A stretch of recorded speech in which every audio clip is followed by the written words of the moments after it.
The Ricky Gervais Show on Guardian Unlimited.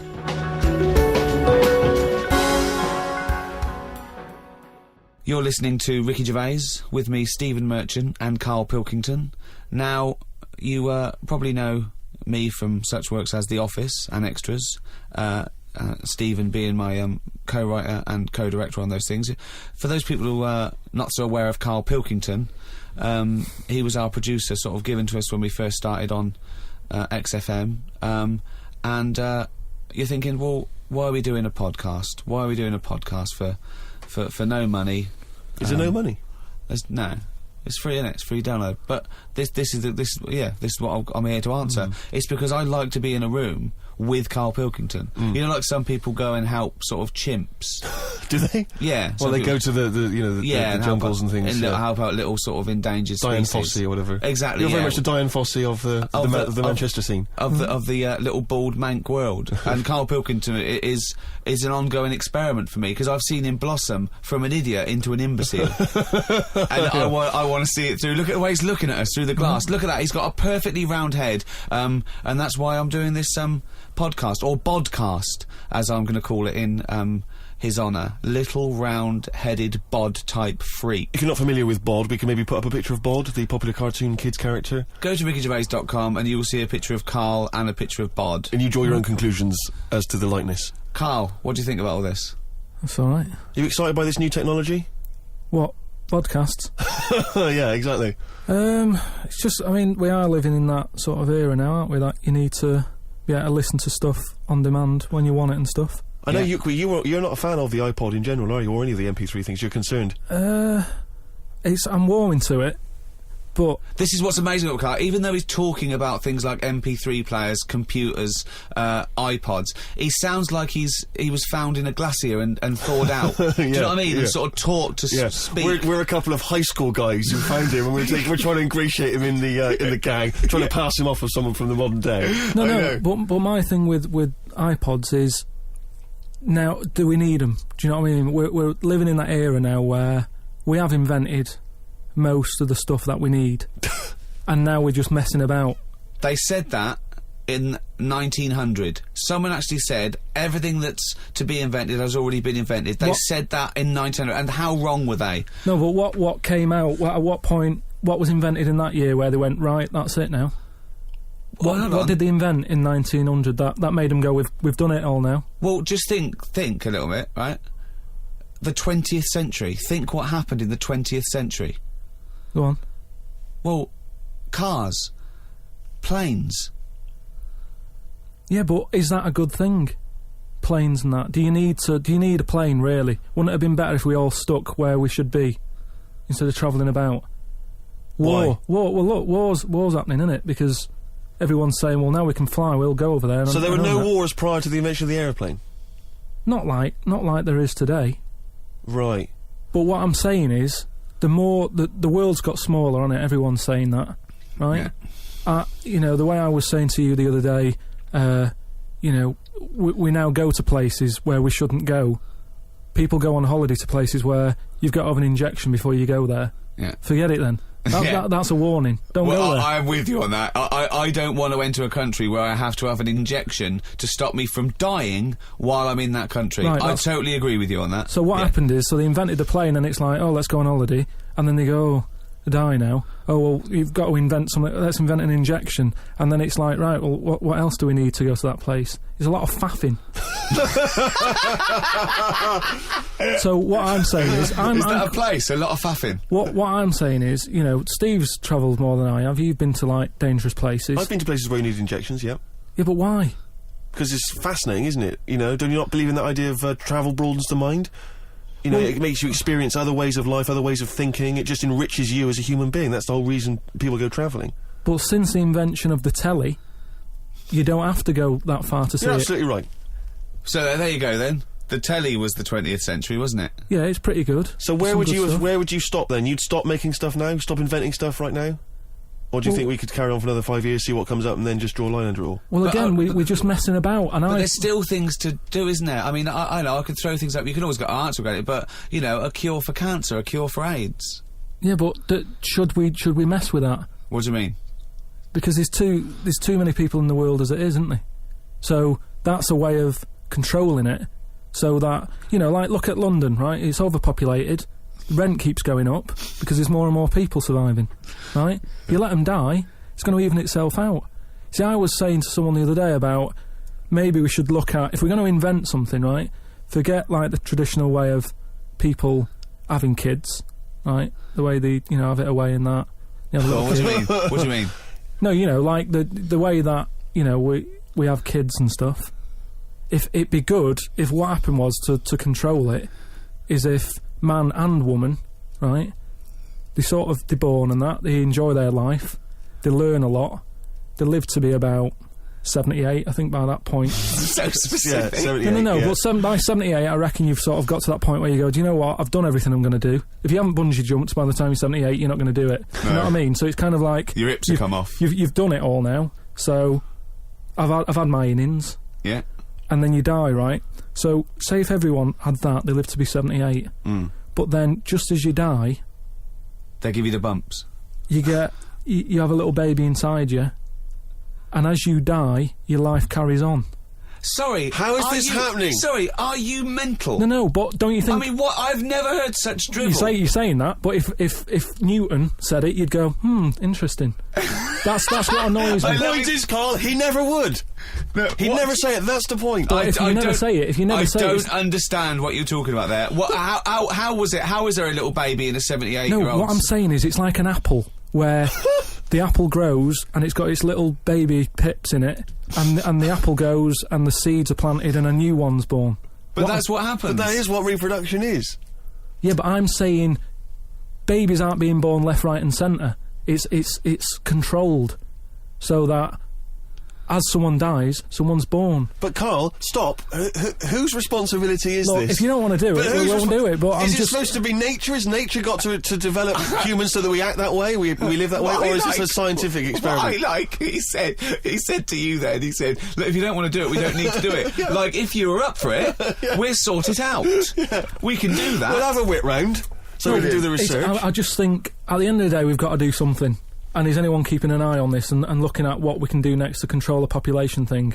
It does my head in that I've got to live in London for work and what have you, and there's loads of people here, and, you know, forget going out on a Saturday night, it's too busy, and you can't move, and they keep... I mean, what annoys me about London So is... your solution is that 78-year-old women have little babies inside them, and as they slip away into death, the little babies... And how is that baby then raised? Who looks after the baby? Because it's a pretty good system, having a baby while you're young enough to look after that baby and make sure it lives to, you know, reproductive age itself. I mean, that system's been working for years. Nature's sort of sorted it out.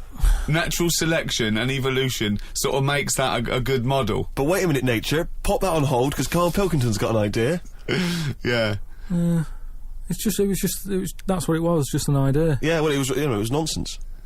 But thank you for it. The worst Yeah. I mean, it was the ramblings of someone you'd find by themselves in a hospital eating flies. Yeah. This is the sort of thing you find when, if they find maybe a pamphlet or a booklet written by a psychopath. You know, someone, just before they went on a rampage and then turned the gun on themselves, they go through their possessions and they find a book and it's got weird drawings, women with knives in their face, and this kind of In garbage. fact, I saw a similar sort of theory written out on a wall, but it was written in shit. Exactly. Yeah. No, all I'm saying is, I think it's, you know, when people die normally, everyone's fed up about it, aren't they, and a bit down. But if when you pass away, you go, oh, we're going to miss Gladys or whatever, but then there's this new life brought in, it's almost like a bad news, good But news. you're talking about it like someone could pick this idea up and run with it. Like you've given them enough information to do it. How is this possible? Where does she get the baby from? Why does it grow? Why grow it in Gladys's belly? Why not have it in a drawer? But what I'm saying ready is, to go, just add water. I mean... Who looks after son of Gladys? There is no theory here. There's no... it's the ramblings of a madman. what I'm saying is, though, the body's always changing, innit? From caveman to now, or whatever.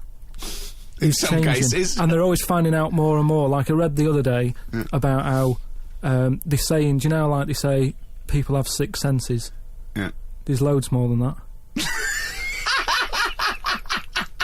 Right, and there's this one... I say, show me that you've got one. No, right, and there's this one that's knocking about, Go on. That what it is. Say if I'm in a pub, right, and I'm just doing a crossword or whatever. Unlikely, but go on. And there's some woman who's walked in, right, and she's staring at me. Yeah. I know she's looking at me, and I look up and I look round. She's looking at me, Right. and they're saying that's a new sense that they found out from, like, you know, doing tests and what have you. Yeah, it's rubbish. And they're saying okay. that's been around since like man and dinosaur was knocking about. But it could be, you know, peripheral vision. It could be a footstep stopped, and usually when someone's footsteps stop, they've stopped. No, they've because explained I it. think it's safe to assume that, you know, that with your perfectly round head, people are always stopping and No, looking. but they explained you it. just know that there's probably going to be someone there if you look right. They said it's from the time when, like, caveman was, like, wandering about, and he'd go, hang on a minute, and he'd look round, there's a dinosaur there or whatever, and he'd leg it. This is nonsense. Not- I hate when people use the term when caveman was wandering around. Caveman and dinosaurs. Oh, they used to live together. Yeah. Oh, that's the same era. Yeah. What have you been watching? Raquel Welch. What do you mean? Well, what do you mean caveman wandering, knocking around with a dinosaur? You know, the Flintstones is only partly based on fact. Dinosaurs and man did not coexist. The dinosaurs had long gone before man arrived. Extinct. Kaput. You don't believe us? What, you don't believe because you've seen... Because you saw that film where they took pictures of lizards and magnified them and put them next to men in films so they looked like they were fighting. Yeah. No, but why couldn't that have happened? What is the film with Raquel Welch? A Million Years 10 BC. A million years BC or A something. Million Years BC. Brilliant. Yeah. Yeah. No, but She had a sort of woolly mammoth bikini. Fact. why wasn't the dinosaurs back then just like how we have dogs now, in a way? He's watching the Flintstones. He's watching the Flintstones. He's thinking of the Flintstones. Yeah. That's what he's when thinking. He puts out the saber-toothed tiger Yeah, and then yeah. Dido And he mixes his concrete in a pelican. Yeah. Yeah. I just think that there must have been a crossover point. Why? Why did you say that? Why do you think there must have been There a must crossover have point? been. Because if nothing was knocking about at any point, how did anything carry on? I know. Exactly. Why didn't Hitler meet Nero? It's weird, isn't it? There must have been a crossover. They must have met somewhere. They must have met at a party somewhere. They mixed in similar circles. Yeah. Well, I mean, are you telling me that Ken Dodd has never met Genghis Khan? They must have bumped into... I can't believe it. Forget it. Oh. You're listening to Ricky Gervais with Stephen Merchant and Karl Pilkington. Coming up after the ads, Monkey News. What ads? No ads, no? No, we're not. There's nothing here. There's no records. We just got to keep on talking. Okay. Which is not. We could do our own ads. Okay. Bring tea for the Tillerman, steak for the sun. Out now to own on DVD, Ricky Gervais's and Steve Merchant's award-winning extras. With Ross Kemp. Oh, zippy. With Les Dennis. Put your arse away, Les. I don't really know. And Kate Winslet. Oh, this nun outfit makes me talk dirty. Out now on DVD. Extras. Did you like Flanimals? The Ricky Gervais book for kids with pictures of made-up creatures in of different colours? Well, if you did, there's more of them now in the More new book, More Flanimals. Flanimals, which is also by Ricky Gervais, drawings by his mate. Out now. The Ricky Gervais Show on Guardian Unlimited. You're listening to Ricky Gervais with Steve Merchant and Karl Pilkington. Well, now time for one of our regular features. Monkey News. Do the jingle.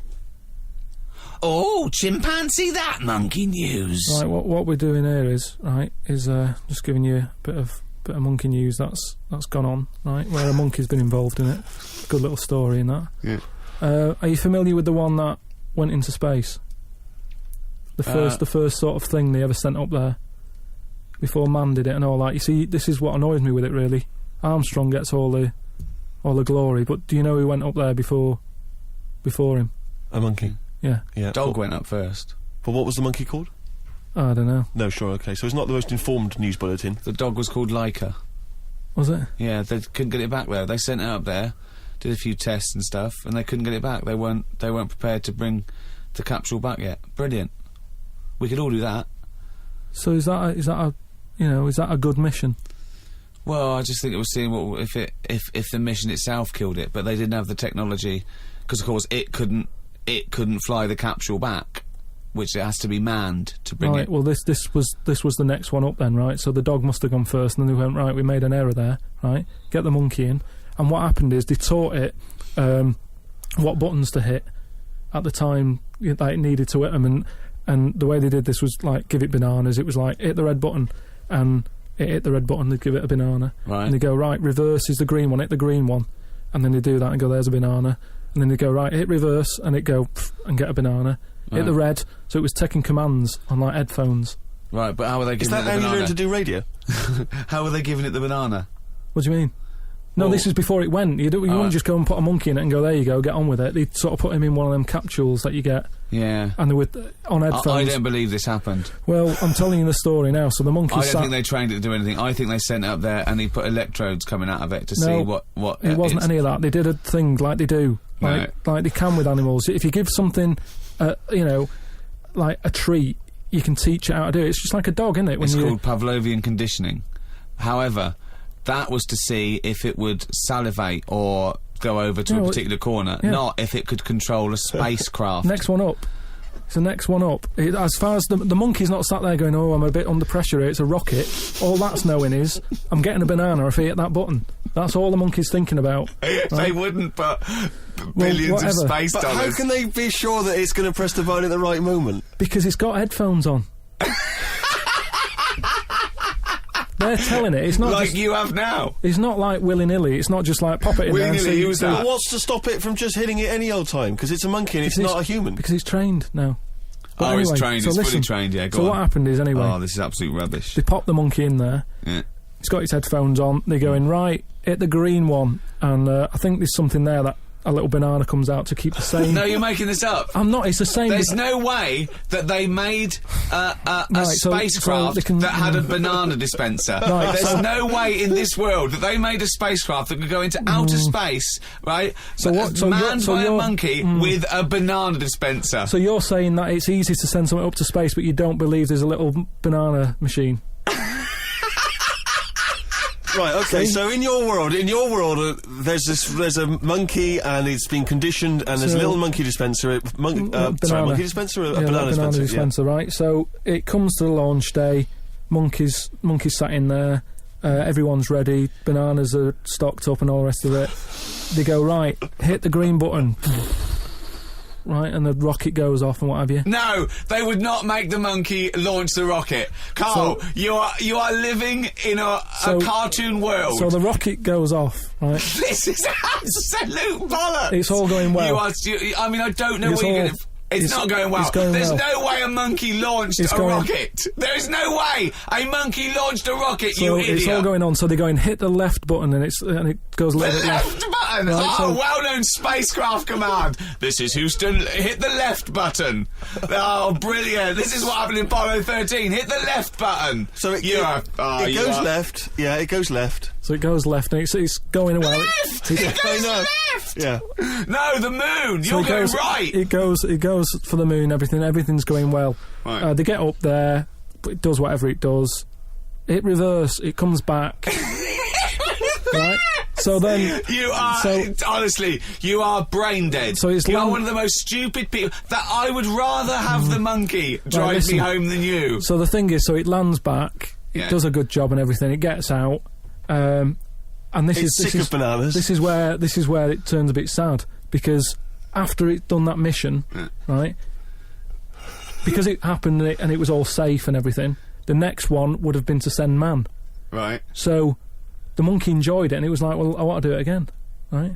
But they were like, So how did they know that? How did they know he wanted to... just the way it looked and what have you. It was like, Fuck off! Just the way it looked! So- you are a maniac. so the thing is though, right? So after it had done that, it was on such a high, right? Yeah. It could never get that high again. Turned to drugs. There was nothing that it could do. Went on tour, did it? It sort of ended up killing itself. Because it could never get that buzz that it Right, got. that was absolute bollocks. None of that is true, except they sent a monkey into space, and I'll check that.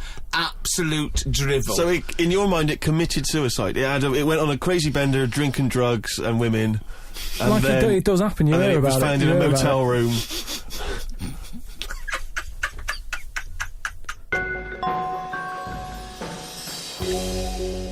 Right, do you know, like, you don't believe in, like, scary stuff?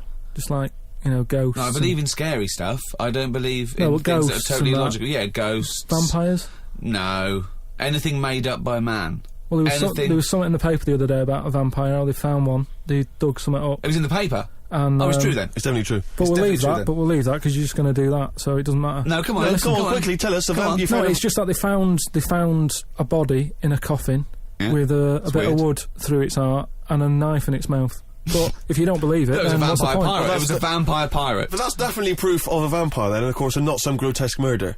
Yeah. That's definitely proof of a If vampire. it was found, if it wasn't, one, if it wasn't Right, made up. hang on a minute. Yeah. Hang on Two, a if minute. it As was far as I'm aware, when you put the thing through their heart, they just turn into dust. and also, all their victims get their own life back. Yeah, exactly. Yeah, that's Right, the truth. and here was the second bit. Yeah. Somebody had dug it up, Yeah. got the heart, blended it, burnt it, popped it in some water, drank it, and they're in prison now. Now, if it wasn't dodgy stuff, why are they in prison? They're in prison just because they're mental, because they dug up a body, liquidised its heart, burnt it and drank it. That's why they're in prison. There's your answer. Right. But anyway, that isn't what I'm talking about, right? But Go I on. met Derek Acora the other week, Oh, yeah. right?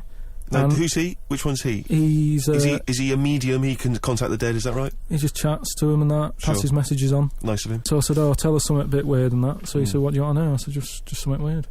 So he goes, "All right then." He said, "Here's one for you, right?" And he said, "There's this pub out in the country, and he said there's this mug. Do you know those old mugs that they have, where they used to like leave their own cup knocking Like a about, didn't they? tankard. Oh, yeah. Tankard thing." Yeah. So there was one of them mugs in there, right? And everybody Tankard. Let's use tankard if we've All right, established okay, that's the word. tankard, yeah. Because you're the only mug in this story. Right, Nice. Believe in it all. High five. Great. So this tankard's knocking about, right? And everyone who's running the pub keeps going, "Oh, I wish they'd stop leaving this tankard about," right? And they pick it up. It must be a pain. Having a tiny, small tankard in a pub. That must be a real grind. So every they sort of picked it up and went, "We'll have to wash that," and they popped it on a different sideboard. Next thing you know, that person who's touched it died, right? Sure. So They must have been getting through bar staff. so they kept getting new staff and that. And they were like, "What's the connection here?" Right? What's the connection here? Oh, God. So anyway, Call Australia, we've run out. they sort of someone notices and they go, "It's a bit weird. It's that cup, right?" So they get Tankard. They get, so it's that tankard and that. So they get a vicar in. Of course they do. And they go, "Look, there's a lot of weird stuff going on here. This tankard, every time someone touches it, they die." So he said, "Leave it with me." He gets his special water out and what have you. He comes round, does a little prayer, sprinkles it. He goes, "Right, not a problem, don't worry about it." He picks it up, chucks it in the bin. Guess what? What? Dies in a crash on the way home. Because he'd picked it up. Well, but Carl, you're telling me this like it's fact, and I'm meant to go, "That's Derek amazing." Acora, he told me. Carl, I have no opinion of that story, other than I'm pretty sure there was absolutely no connection between touching the tankard and him dying. That's all I'm sure It's of. not just him, though, is it? I'm not going to even contest the chain of events. All I'm saying is there is no connection. There is no connection possible because I believe in logic and the laws of the universe. So when you're telling me miracles and strange things outside coincidence, you may as well be telling me about the Tooth Fairy and the Easter Bunny, because they're equal to me. That it's ludicrous. It's absolutely ludicrous. So what would it take, though, for you to go, "Oh, I'm actually a believer now"?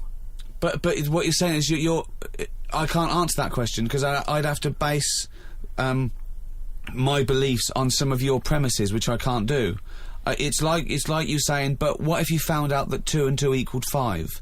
I can't. It's a necessary truth that it doesn't. I'd have to go back and fundamentally disagree with what I think twoism is, two-ness and fiveness. And you've never been in a situation, though, where you've gone, "This room feels a bit weird." Could be something, do you know what I mean? Could be something knocking about, or... But that's a different question. I could go into a really rough-looking pub and think, this isn't good, because it's No, based like on induction. Then, because I mean, like, if you've been to Cornwall on holiday and stayed somewhere and you've gone, "Do you know what?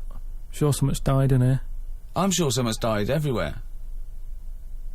Yeah, but what I mean, you never pick up a vibe of, like, I've got a mate, right, who is living in this big stately home, right? And what it Why is... is he living there? He's paying £100 a month, right? And it's almost like he's being a security man.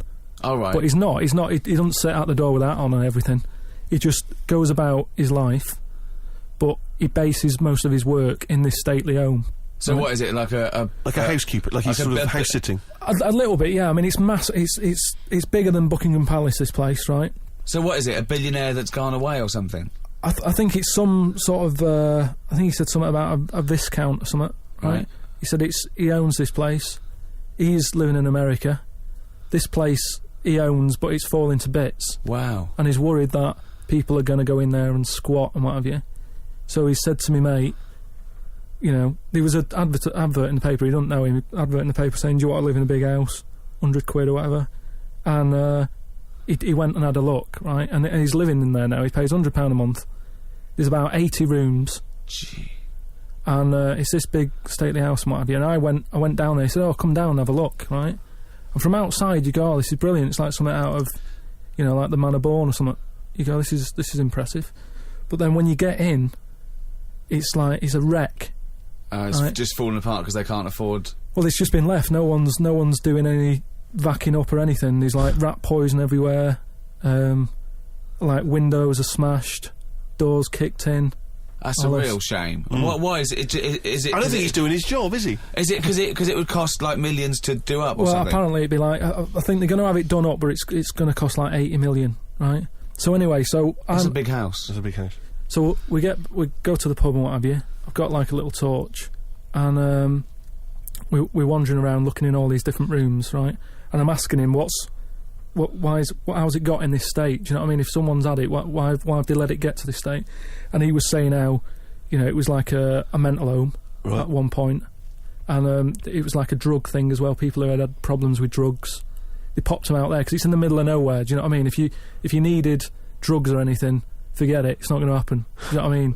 So that's straight away. Do you know, like, have you ever been in a hospital when it's been shut down, or a school when there's no kids in it, and there's that sort of bad atmosphere of like weirdness? Yeah. Right? For the sake of argument, yeah.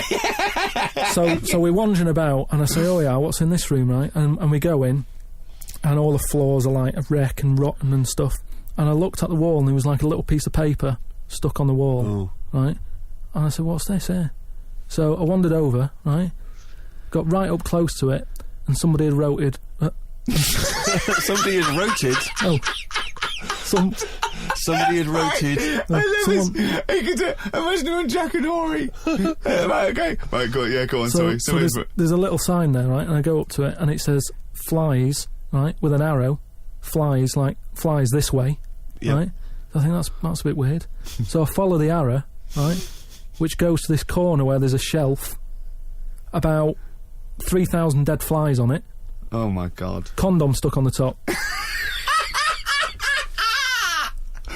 That's weird, isn't it? That is weird. That is weird. Right? So I'm looking at that, and there's loads of stuff on the floor and that, bits of paper. Picked up this bit of paper, right? And it had, like in biro and that, it looked really old, like it'd been there years. And it had something like, need nappies, dummy, right? Blankets, blah, blah, all this, like, all stuff for, like... And I turned it over, right, and it said, none of this now needed, baby dead. Right. Now that's weird, isn't it? Now that's what I'm talking about when you get a bad vibe, you go, that's who's been in here? So, I don't actually understand what point you're trying to make, Karl. Just because who's written that? Who's been in that room? Who's been in that state? And then straight away your mind starts going, oh, I'm getting bad vibes in here. But Karl, didn't you just tell us that it was once occupied by drug addicts and mentals, to use your word? Yeah. So haven't you put two and two together and thought that was probably who wrote it? That doesn't mean it's paranormal or ghostly. You walk into a building, it's a big, terrifying, empty house. It's terrifying in as much as it's cold and dark and drafty and a little bit spooky in this sort of illustrative sense. And insecure. Yeah, you're a bit nervous because it's got this sort of, its bad vibe. It's just based on the fact that... Your mate's in charge. Yeah, that's terrifying. I mean, yeah, so it's like saying, are we scared of the dark? Yes, I understand why people are scared of the dark. I'm a little bit scared of the dark. You're walking along. Because you don't know what's in it. Yeah, you don't know what's in the darkness. That's why people get nervous. It doesn't mean you have to make the leap then that you've got some paranormal sense. Oh my God, I'm Karl Pilkington, and hang on, just like Derek Acora, I have sensed something strange and evil in this room. Wait a minute, there's some flies in a condom. I was right all along. That is weird. Flies in a Johnny equals badness. The flies in a condom was weird. It's weird. I don't know. But the note. Yeah. I just think of his face when he saw that, reading it by torchlight. You must have been terrified. It's a bit odd, isn't it?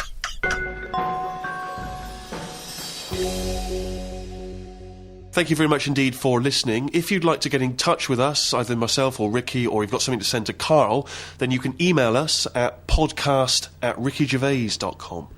I'd just like to say thank you to both The Guardian for sponsoring this and Positive Internet for hosting this podcast. Both great. The guys at Positive Internet know exactly what they're doing. They're my kind of people, as is The Guardian. You weren't contractually obliged to say that, were you? It just sounded... No, it's what I think. Just what I think. Right. It's just I've not heard you mention either of them before in that way. It just sounded a little... Oh, you're joking. I both love The Guardian and Positive Internet. Great guys. Okay, that's just the way you feel. It's not... Yeah. Yeah. The Ricky Gervais Show on Guardian Unlimited.